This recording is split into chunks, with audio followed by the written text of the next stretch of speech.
Baik e-lovers ya, selamat sore kembali buat Anda yang sore hari ini masih bersama saya di Station Surabaya. Dan seperti janji saya tadi bahwa sore hari ini saya kehadiran tamu tetapi melalui virtual Zoom Station. Dan kita akan coba untuk ngobrol-ngobrol santai terkait dengan hobi pecinta alam yang dilakukan kali ini ternyata perempuan. Nah, luar biasa sekali. Langsung saja saya menyapa tamu spesial saya di hari ini. Ada Mbak Rahma Wahaning Tias ya. Ini dari Pramuka Saka Kencana yang kita akan coba untuk berbincang-bincang melalui virtual Zoom Station Surabaya. Saya mencoba untuk ke Mbak Rahma. Ya. Halo. Selamat sore. Selamat sore. Halo. Ya. Dengar ya Mbak ya, Mbak Rahma? Iya. Dengar. Ya. Ini Mbak Rahma mungkin bisa gambarnya ditampilin Mbak Rahma. Oh iya. Sebentar. Nah, e-lovers ya, bahwa pecinta alam itu ternyata tidak hanya digandrungi oleh para cowok atau laki-laki saja atau para pria, tetapi perempuan pun juga andil untuk menikmati sebuah kenikmatan atau ciptaan Tuhan yang tentu ini menjadikan sebuah hal untuk kita semuanya berbeda ya e-lovers ya. Langsung saja kita menuju ke Mbak Rahma mungkin. Halo Mbak Rahma. Halo ya.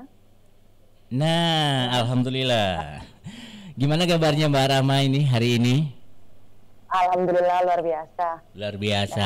Kak. Kegiatan padatkah untuk bulan-bulan ini atau seperti apa Mbak Rahma? Ya, luar biasa padat sih. Seperti biasa sebenarnya. Menjalani aktivitas biasa sebelum pandemi sama. Sama aja ya Mbak Rahma ya. Yang penting kita jaga kesehatan ya Mbak Rahma ya. Pasti itu. Nah ini kalau boleh tahu ini Mbak Rahma ini nama lengkap Rahma Wahaning Tias ya dari Pramuka Saka Kencana. Begitu ya Mbak Rahma ya? Iya. Rahma Wahaning Tias gitu. Betul ya? Iya betul. Nah ini Mbak Rahma.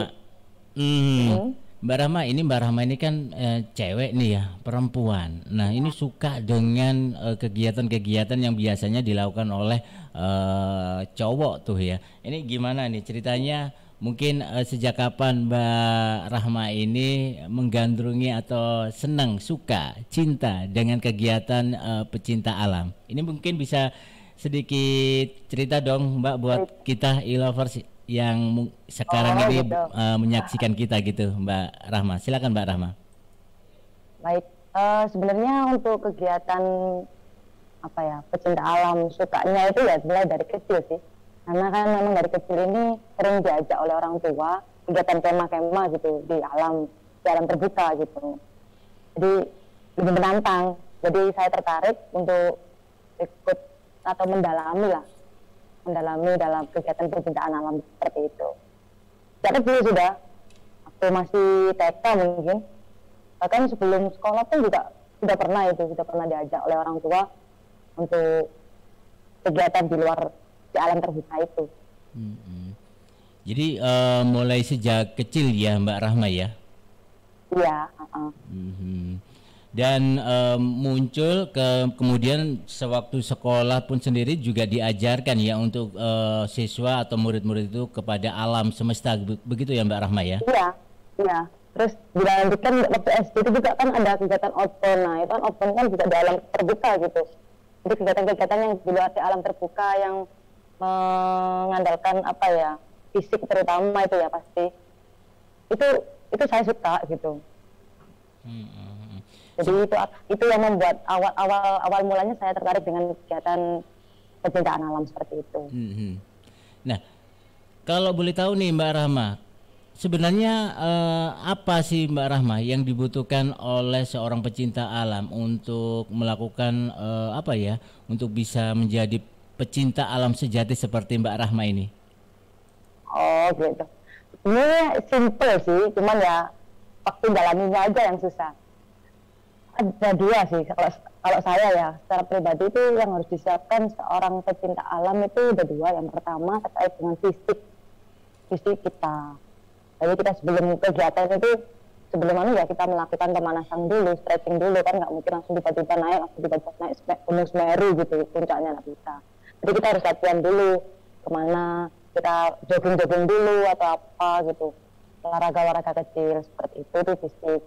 Terus secara mental itu biasanya ini yang terjadi ketika kita sudah di alam bebas itu, mental kita yang diuji gitu kan.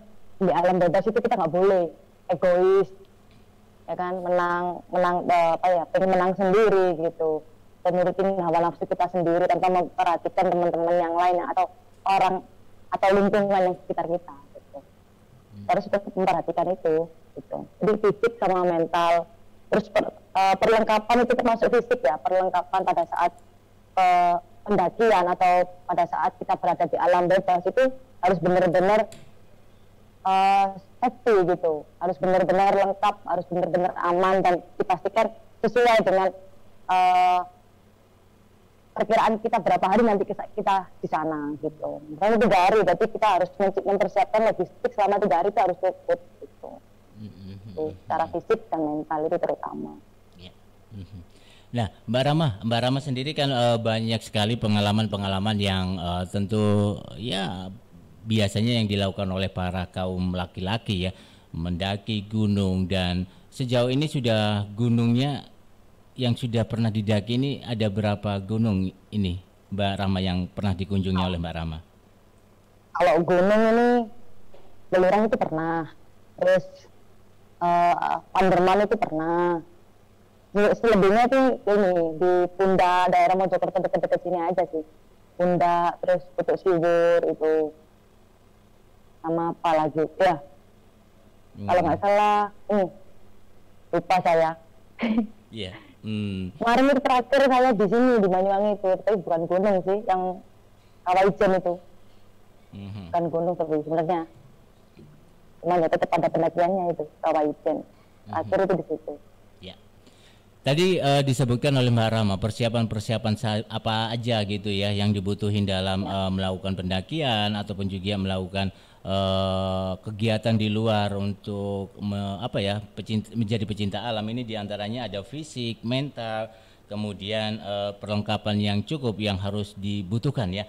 Ini saya tertarik dengan mungkin yang fisik biasa-biasa aja ya, kita harus melakukan olahraga stretching gitu ya, biar otot-otot kita nggak kaku gitu ya. Nah sekarang ini kalau mental ini Mbak Rahma, ini bagaimana ini Mbak Rahma untuk melatih mental yang biasanya kita itu mental rumahan gitu ya, tiba-tiba diajak atau melakukan pendakian atau melakukan hal-hal di luar untuk atau di alam semesta gitu. Bagaimana ini untuk melatih mental kita itu?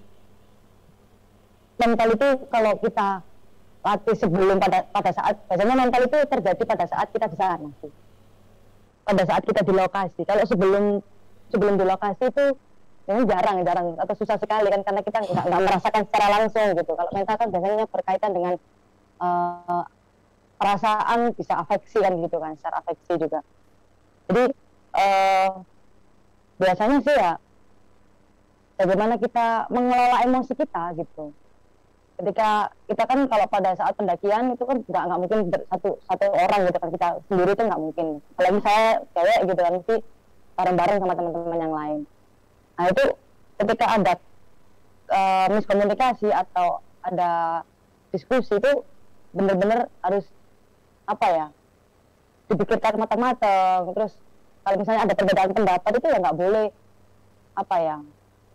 egois atau pengen menang sendiri, pengen pendapatnya pengen didengar sendiri, itu nggak boleh.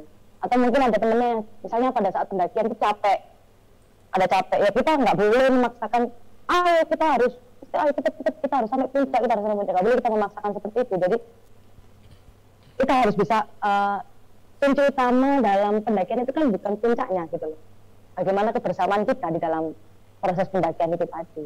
Itu kalau saya sama teman-teman tanamkan pada pendaki pemula atau pencinta alam pemula gitu, itu saya tanamkan seperti itu. Sebenarnya pada saat pendakian itu bukan puncaknya gitu, tapi bagaimana kita itu bersama gitu dalam apapun kondisinya itu. Jadi ketika ada yang capek dan kondisi kita masih kuat, ya kita harus tetap berhenti gitu.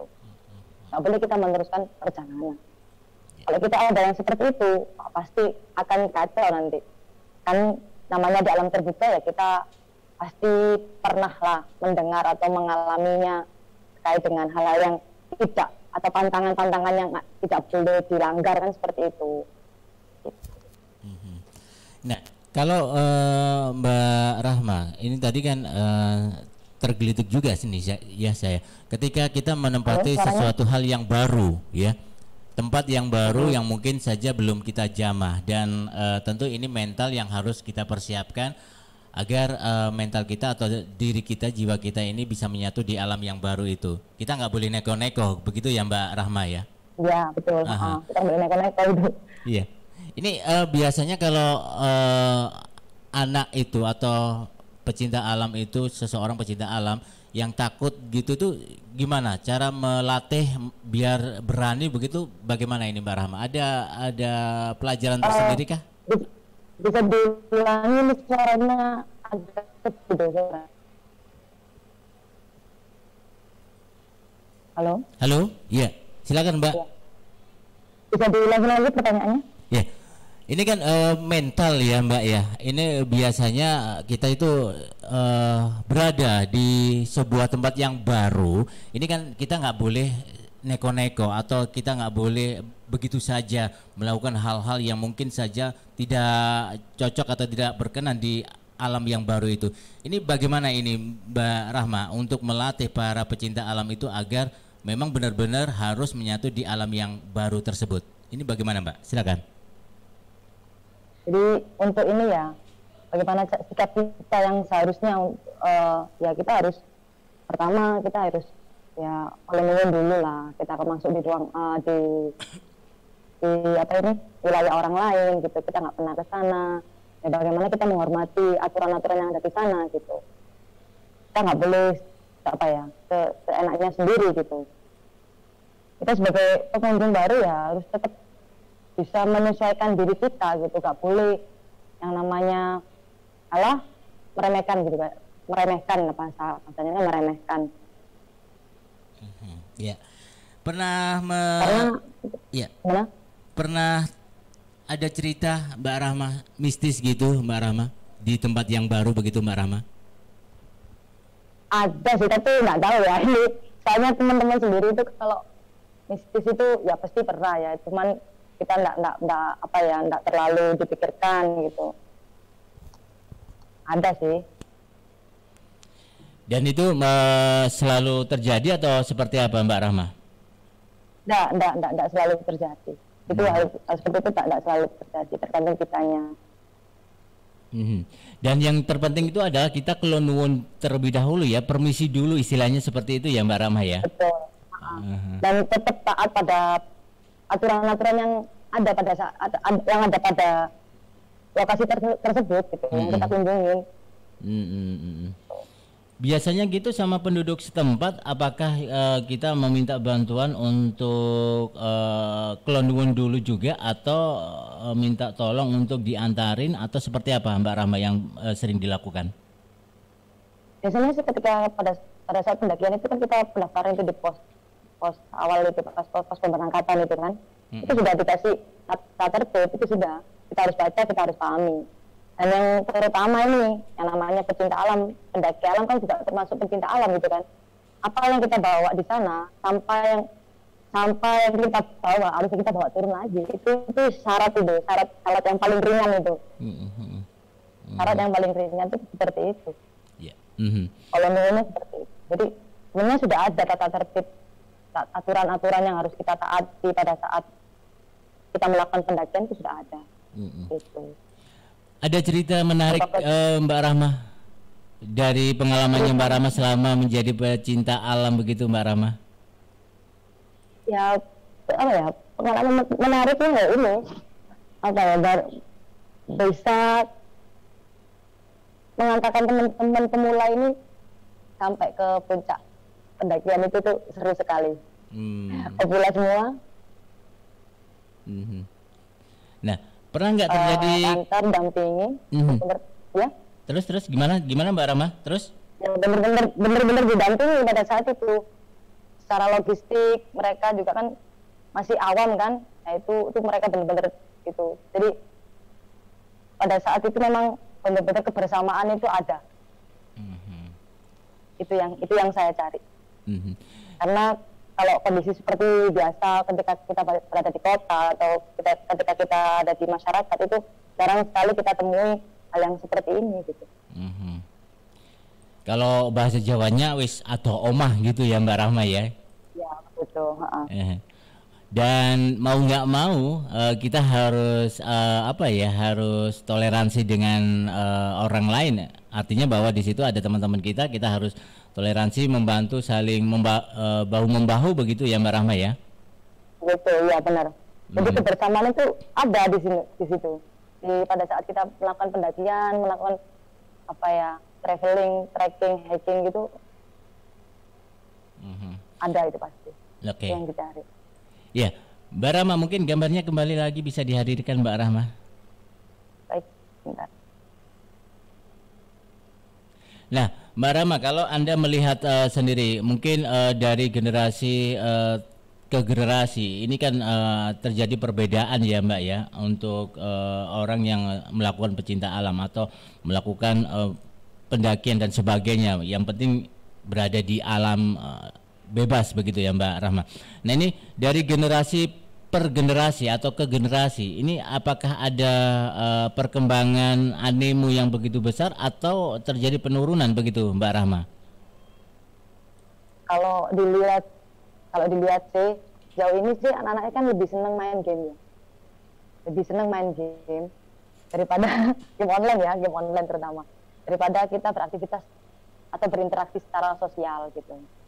Jadi pernah kok ketika anak itu sudah pernah kan mereka melakukan melakukan game online melakukan aktivitas seperti game online itu sebenarnya mereka belum tahu bagaimana nikmatnya, bagaimana serunya, bagaimana asiknya kita melakukan kegiatan di alam terbuka seperti itu.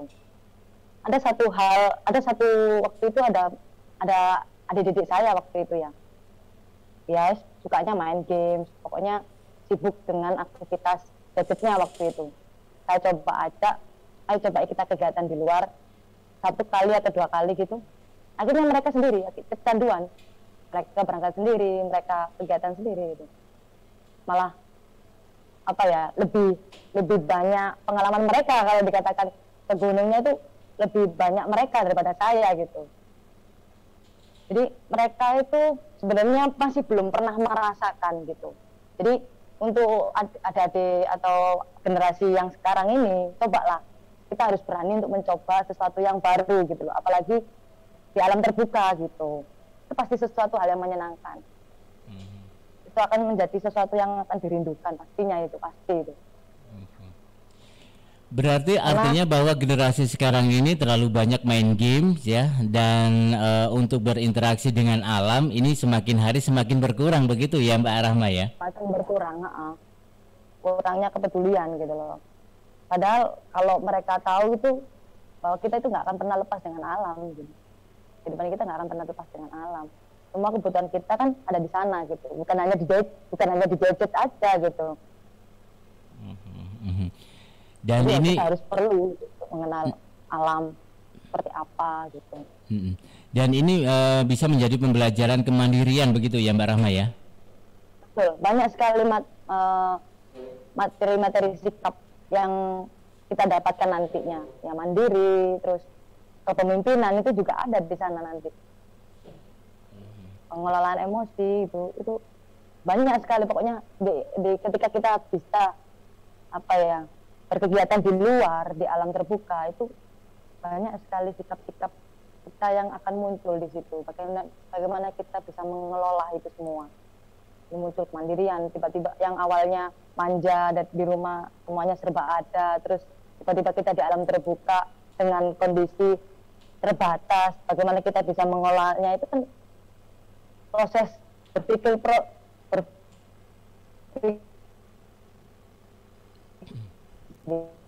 dan itu harus dilakukan zaman sekarang. Rugi kalau pengetahuannya hanya cuma Jadi intinya bahwa rugi ya generasi sekarang kalau tidak berinteraksi dengan alam semesta ini ya Mbak Rahma ya? Halo Mbak Rama. Sangat rugi. Halo. Gimana? Iya. Halo Mbak Rama. Halo, ya. Masih Ya, halo. memantau e-station ya? Masih. Oke. Nah, jadi intinya bahwa generasi muda itu rugi ya kalau kita nggak mengenal dengan alam semesta ini ya Mbak Rama ya. Seperti halnya yang disampaikan oleh Mbak Rama tadi, bahwa kurangnya semakin hari ternyata semakin kurang ya generasi muda itu untuk bisa mencintai alam semesta ini ya Mbak Rama ya, dengan cara melakukan pendakian ataupun juga melakukan tapak tilas begitu ya Mbak Rama ya. Ya. Halo. Ya. Halo, Oke. ya. Mbak Rama, terakhir mungkin apa yang ingin disampaikan kepada e-lovers ya, atau generasi yang ingin melakukan menggandrungi ataupun juga mencintai sebuah hobi ya. Ini boleh dikatakan sebuah hobi ya, Mbak Rahma ya? Ya, hobi. Ya, betul. Aha. Ini harapan apa kepada e-lovers semuanya, generasi milenial untuk pecinta alam yang seperti halnya dilakukan oleh Mbak Rahma ini? Ya, untuk para generasi yang sekarang ini harus berani mencoba sesuatu hal yang baru, apapun itu. Jadi jangan hanya monoton pada sesuatu yang kelihatan dampaknya sudah gitu. Kita main gadget, tapi juga harus tetap mengimbangi dengan kegiatan-kegiatan yang ada di luar, aktivitas yang ada di luar. Menutup kemungkinan untuk berinteraksi dengan dunia luar, interaksi dengan sosial, begitu. Iya. Baiklah. Dan saya terus tetap menjaga alam, tetap menjaga alam seperti itu. Kadang pecinta alam kan belum tentu juga mencintai alam gitu. Pecinta alam belum tentu mencintai alam. Iya. Jadi kalau ada yang pencinta alam, terus sampahnya masih ada di sana, masih meninggalkan sampah di situ, meninggalkan jejak, itu jangan sampai seperti itu. Baik. Mencintai alam tetap harus bisa menjaga kondisi seperti itu. Oke. Mbak Rama, terima kasih sudah bersama kami ngobrol banyak sekali soal hobi pecinta alam ya. Dan semoga saja obrolan kita ini menjadikan sebuah motivasi tersendiri. Generasi muda, janganlah kamu semuanya berdiam diri ya Mbak Rahma ya, di hadapan gadget, kemudian tanpa melakukan adaptasi atau berkenalan dengan alam semesta. Padahal alam semesta ini sangat indah sekali ya. Indah banget. Bahkan bikin ketagihan nanti. Apalagi bisa menambah imun ya. COVID hilang bisa-bisa lah ini ya Mbak Rahma ya. Ya, saya harap seperti itu, COVID itu segera hilang. Ya, kita nggak terbatas. Baiklah kalau gitu. Mbak Rahma, terima kasih sudah bersama kami. Sekali lagi sukses selalu buat Mbak Rahma, dan teruskan profesi ataupun juga kegiatan-kegiatan untuk mencintai alam lewat pecinta alam. Yang kali ini memang Mbak Rahma berada di sebuah wadah yakni Pramuka Saka Kencana ya, begitu ya Mbak Rahma ya? Iya begitu. Baik, terima kasih Mbak Rahma. Selamat sore dan wassalamualaikum Mbak Rahma. Selamat sore, waalaikumsalam. E-lovers, itu tadi Mbak Rahma Wahanang Tias, seorang pramuka Saka Kencana yang merupakan juga pecinta alam ya. Dan sempat banyak sekali obrolan-obrolan yang saya sampaikan di sore hari ini bersama dengan Mbak Rahma. Dan tentunya semoga ini menjadi gebrakan motivasi tersendiri. Ayo semuanya, generasi milenial, jangan main gadget terus ya. Memang ini era Anda, era gadget atau era teknologi yang luar biasa sekali. Tapi alam semesta harus kita kenal seperti halnya dulu-dulu kala. Kalau Anda mengenal alam maka luar biasa sekali. Teknologi Anda kuasai dan juga alam Anda rangkul juga. Baiklah kalau gitu e-lovers ya. Saya Yohan Sasamudra masih menemani Anda dan kita lanjutkan kembali perjumpaan kita di e-station Surabaya.